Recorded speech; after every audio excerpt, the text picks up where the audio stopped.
Good afternoon, everyone, and thank you for joining us today. Today, we'll be discussing the withdrawal of the T-30 base schedule submission deadline. This was part of the old initiative WEIM base schedule submission deadline. So we have a bit of an update today.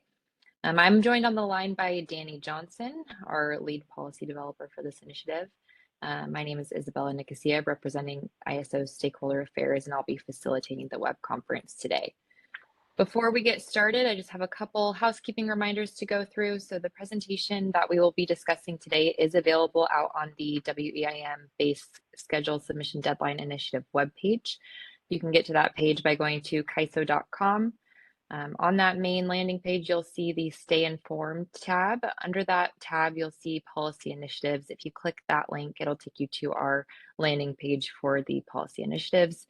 And then all the way at the bottom of that page, you'll find the WEIM base schedule submission deadline link. And then this presentation will be one of the very first activities on that page. So this call is being recorded. The recording is for informational and convenience purposes only. So any related transcription should not be reprinted without the ISO's permission. And if you need technical assistance at any point during today's call, you can send a chat to the event producer. Our event producer today is Michelle. And then as usual, we will be taking questions throughout the call today. If you have a question, you can raise your hand by selecting the raise hand icon, which is located at the bottom of your screen. If you joined audio outside of the WebEx, you'll need to press #2, and that will enter you into the question queue as well. And then just a reminder for everyone to please remember to state your name and affiliation before making your comment or asking your question, just so everyone knows who is speaking. And then you can also send your question or comment through the chat to either me directly, again, my name is Isabella Nicosia, or you can send it to all panelists and we will read it out during Q&A.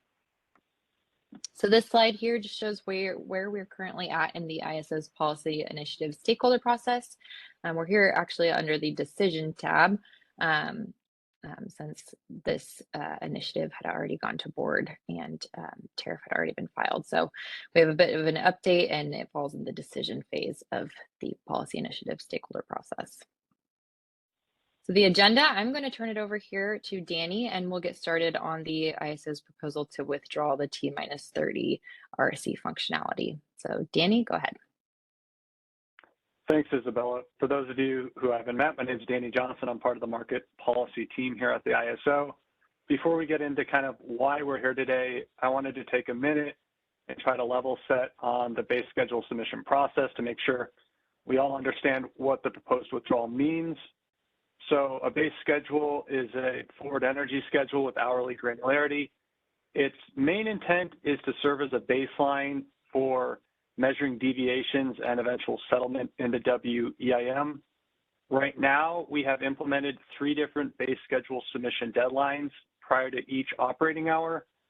The first one occurs at T75, the second occurs at T55, and the final binding base schedule submission deadline occurs at T40. That final binding base schedule does serve as the baseline for settling imbalanced energy in the WEIM.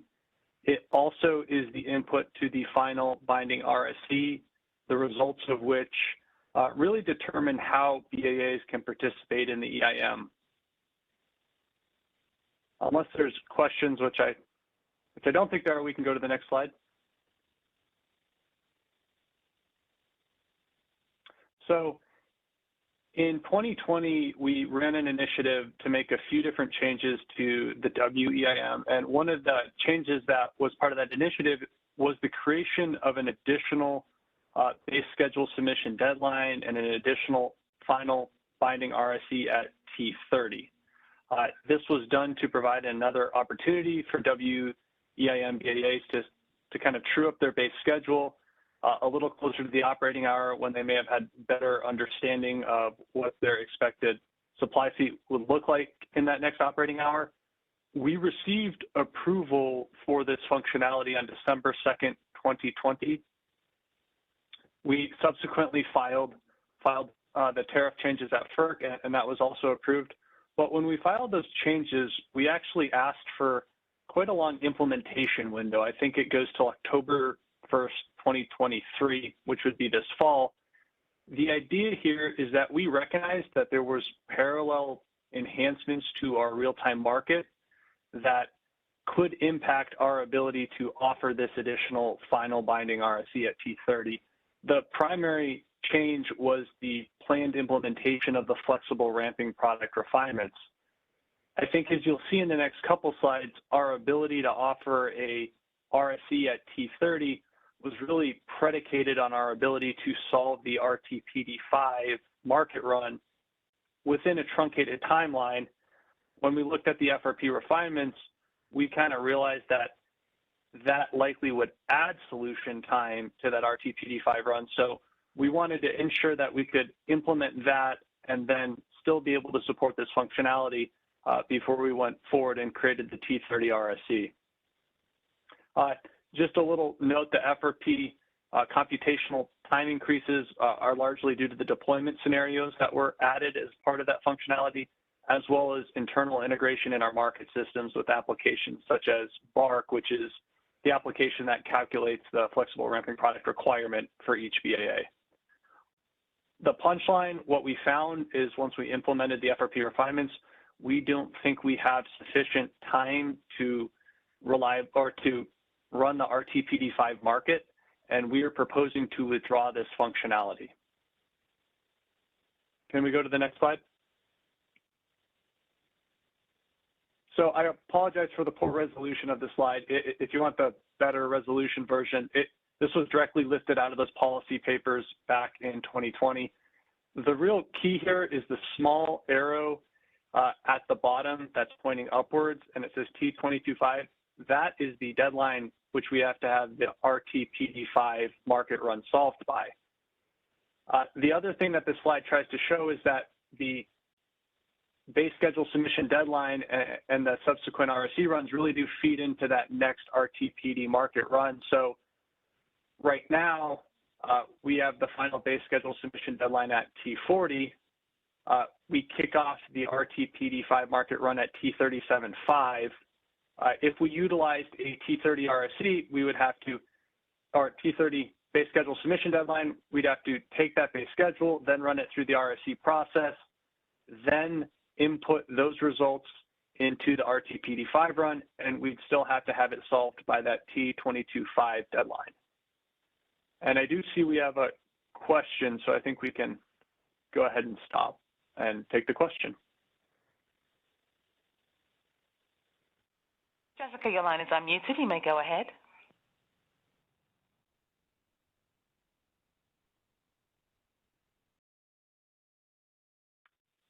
Jessica, we can't hear you. Yeah, we're unable to hear you. You might want to. There you go.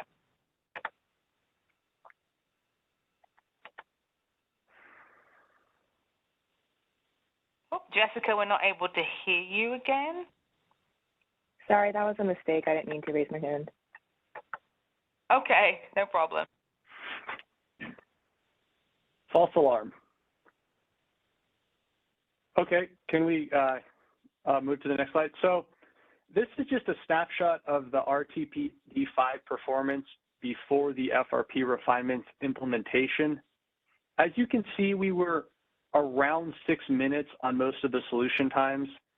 When you go back and think about that window of T30 to T22.5, that 6 minutes would have been real tight when you consider all of the additional systems integration and different software modules that are having to that have discrete runtimes and talking to each other. But we thought that supporting that T30 RSE potentially would have been feasible, and stakeholders had a lot of interest in it, and that's why we went ahead and had that tariff authority to do that. But if we can go to the next slide, I think this really highlights our concern and the reason we're looking to withdraw this functionality. I point you towards the y-axis. On the last slide, the y-axis started with 3s and 4s, and here they start with 4s and 5s, as in 400 to 500 seconds of market run. Can we go to the next slide? So the punchline is that the FRP refinements added about 90 seconds to this RTPD5 market run and took what was already a really narrow window to offer a T-30 RSC, and we think made it implausible at this time. It just simply adds so much additional solution time that we don't think that there's much we can do around the margins that would still allow us to offer this T-30 functionality. And I would also add, I think that that last chart we showed may have been even slightly optimistic because it was showing solution times around 450 seconds for a non-peaked case. And typically when we have higher loads and more stress system conditions, the market does take additional time to solve.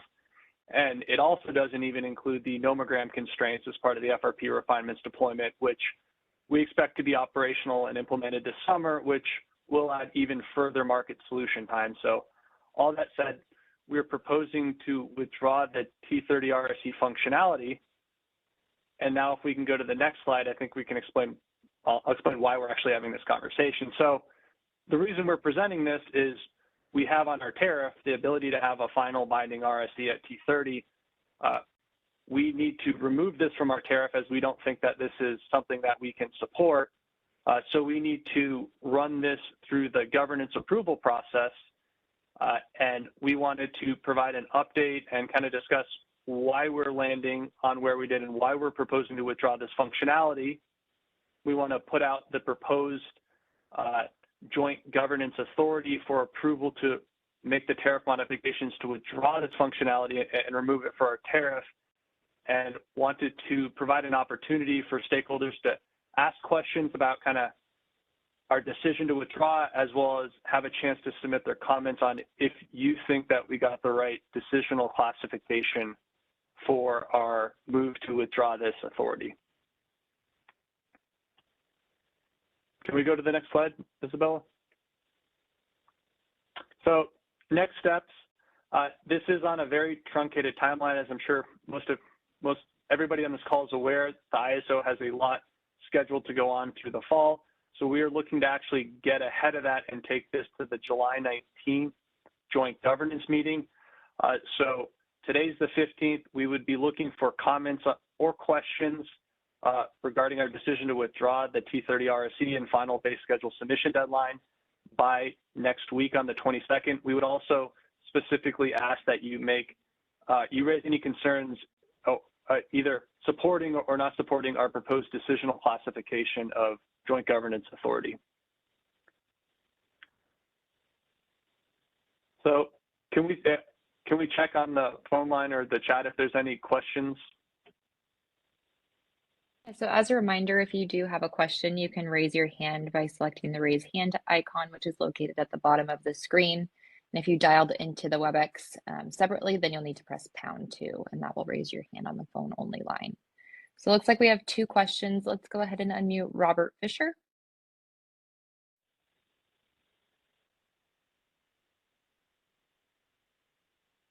Hi, this is Robert Fisher with NV Energy. Can you confirm you can hear me, Danny? Yeah. Yes, Robert, I can. Thanks, Dan. Can you elaborate around your T22.5 completion time? I'd like to understand why that is the determined deadline. I would actually kind of ask Juan to step in. I think he may be able to better speak to some of the processes that are dependent on being done by T22.5. Hi, yes, Danny, sure. Hi, Robert. So we're talking about the interaction between the solution that the 5-interval 15-minute market has to pass on to particularly ITS, and now with the FRP enhancement project now to the BARC application. So for us to be able to squeeze in the T-30, we would have to move the RTPD 5 for the interval 15-minute market. We have to push it by about 8 minutes to be able to accommodate that interaction between the results from RTPD 5 that go to ITS and then go to BARC, and then receive feedback from ITS and BARC, and then put this information in RTPD 4. So for us to do that, we should have to have an RTPD 5 solution in about 5.5 minutes. And as Danny showed in the slides, we currently are around 7 minutes and 45 seconds of solution time under no stress conditions on the system. So definitely we are far, far away from the 5.5 minute mark that we need for the interaction between these three applications. Thank you for that additional information. Isn't it possible, though, that you could push the 4-interval run further out to stagger that to start at a little bit later time to provide additional performance time for the RTPD5 run? We did investigate that situation, but we even moving, because of course we're not only talking about the RTPD5 only, really. Even the solution time between RTPD5 and RTPD4, even though it's just one less interval, it's pretty similar, and it's always around the 7.5 minute mark. So then also pushing the RTPD4 can start making an incursion into our HASP solution, and definitely we don't want to move the HASP solution. So basically everything is being pushed back, but then the main challenge here is the time that we have to solve the 15-minute market in all its forms of intervals from HASP all the way to RTPD4. Understandable. So one question in regards to this, what time would you need to be able to solve this situation? So hypothetically, instead of a T-30, maybe it could be a T-35. Would that suffice the time? What would be the performance timing that you would need for that new test to occur? Well, just technologically speaking, we're talking about that probably we need about a couple of more minutes to move it. However, I don't know what are the implications. That escapes my understanding of. Yeah, I think what yeah. If I'm following where you're going, Robert, it kind of seems like you're asking, can we have a additional final binding RSC somewhere in the 30 to 35 minute range? And I think that's possible, but then I would kind of ask and look to other stakeholders to, is that going to offer a substantial benefit over having a final binding one at 40 minutes prior to the hour if we have a final binding one at 30 minutes prior to the hour? And to the extent it does, I think that's something that we could look to support. Right now, with the timeline of this, I don't think we can solicit that impact or solicit that feedback and put out a proposal before July. So I think the RSE3 initiative that we're going to be kicking off this fall might be a good place to discuss if there's a middle ground on adding an additional RSC sometime between 30 and 40 minutes prior to the hour and what the benefits of that might be. Yeah, my thought is, rather than completely get rid of this concept, make a compromise and have a couple more minutes for performance time. I'm a bit disappointed in the fact that the new FRP, which doesn't produce the final uncertainty results until the T75 or T55, which makes it more difficult to determine what your requirement for the test is actually causing now performance issues that is now taking away another future possibility that we were looking forward to having in regards to trying to pass the test. So it seems like the FRP is kind of making it more difficult again, and it's kind of disappointing. And I just wanted to kind of propose the idea that if possible and know what the exact time that would be needed for those performance measurements would help. Yeah, and just thank you, Robert. Just for technology-wise, even before FRP, we were short by about more than a minute. So the FRP impact in performance is not solely the problem here, but also even before FRP.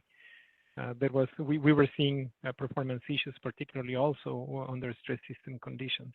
And of course, FRP added more challenges to this.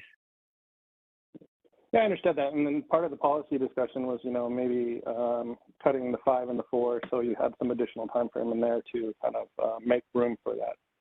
And it's nice to see the actual performance numbers to help figure that out, which is, why I was asking what amount of time do you actually need. And I think, Robert, at least like at a high level, especially with the tie-in with the FRP requirement, it sounds like it may be worthwhile investigating creating a fourth and delayed RSC, but it's going to be a more involved discussion and a lot more moving parts than the simple tariff change we're trying to make of not being able to support at least a T-30. So again, I kind of point back to that.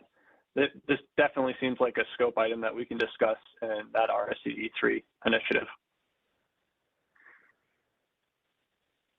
I understand that thought is, we already went through the policy and we know which moving parts are going to kind of be involved in there. So I don't know what additional conversation would be or what benefit we would have, really other than the fact that, RTPD5 and RTPD4 are going to move at a different time frame. And, maybe discussing what other solutions there are to make this performance better. Is this a software, hardware type of thing that we could discuss making this faster, or are there other compromises that could be out there? So this is just, I just wanted to state for NV, this was an aspect that we were really looking forward to, and with the new FRP, with the final requirement showing up at T55, it's made it a little more challenging because there has been some, you can see that there are changes between those timeframes on the uncertainty. I haven't seen it cause any additional failures yet, but it's been close on some cases, but wanted to kind of voice our opinion that I would prefer to go down the road of maybe keeping it and losing a little bit of time versus just completely eliminating it. And we'll put these in our comments as well. Yeah, thanks, Robert. And I guess I can't disagree with anything you say. The problem is I think a lot of the RTPD5 times are listed in, or the RTPD different kickoff times are listed in our tariff. So it would be a more substantial tariff revision, and it would be more changes than just changing it from 30 to 32. So we want to make sure that everybody's in alignment and would understand those changes before we would go that direction, which again is completely reasonable. It just may take a little more time.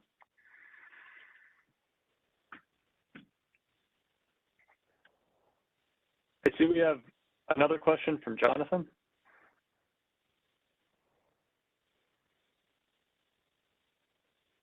Sound energy. So just to understand what's going on here, so I believe you, through the FRP process, initiative process, you were able to get tariff changes and things like, and all that through, and that required an RSE at T30. And once you went towards the implementation phase, you realized that a RSE test at T30 was not, you didn't have enough time to get the results. You weren't able to get the results in a timely fashion. Is that basically the gist of the issue? Not quite. So the FRP refinements was a parallel initiative that was completed slightly prior to this. We hadn't implemented it yet. And so when we were creating this T30, which was to create an additional RSE for a couple different reasons, we wanted to make sure that we didn't impinge on that FRP refinements policy that was within the implementation process. Okay, so this is a separate, so you've been saying FRP a lot, but this is really sort of a separate, the T30 was a separate sort of initiative. Yeah, it was a separate initiative. Yeah. Okay, so it's a separate initiative, but still, the initiative obviously went through all the governance structures and everything, got approved at FERC.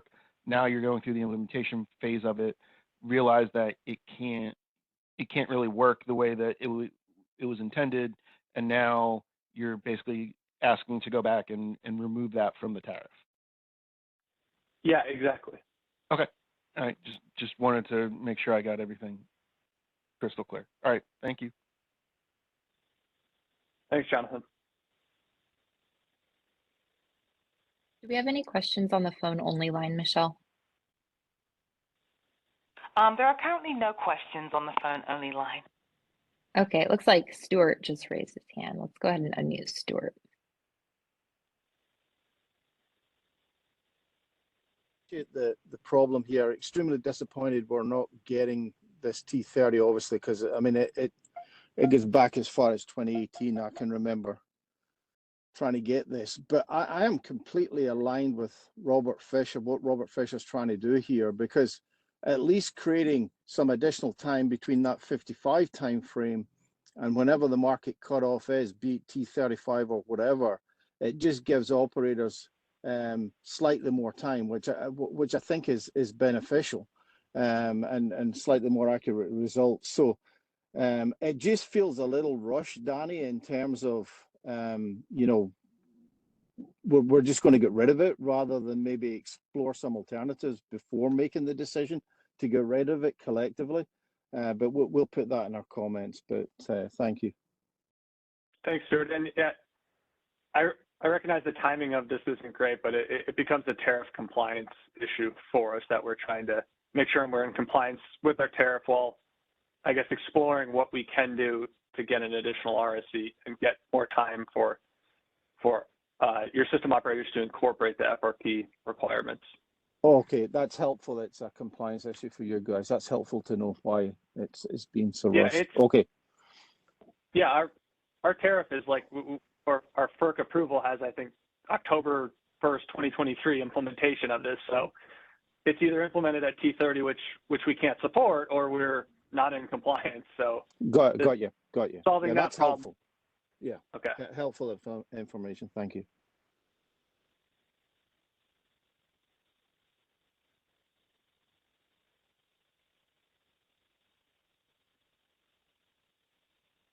All right, I don't see any other questions at this time, Danny. Okay, thanks, Isabella. Well, All right. I guess that's all I had, and I'll turn it back over to you, Isabella. Thank you, everybody, for your time, and please feel free to reach out if you have any additional questions within this comment period. All right, thanks, Danny. So this last slide here just goes over what we're looking for in comments. So we really encourage written comments on the proposed decisional classification, as well as any comments or questions on the actual proposal to withdraw the T-30 RSC functionality. And you can submit those comments through the ISO's commenting tool, which is available. There's a template available out in that tool on the initiative webpage, and that initiative webpage is linked on this slide for you. So with that, I'll just pause here to see if there's any last questions before we conclude today.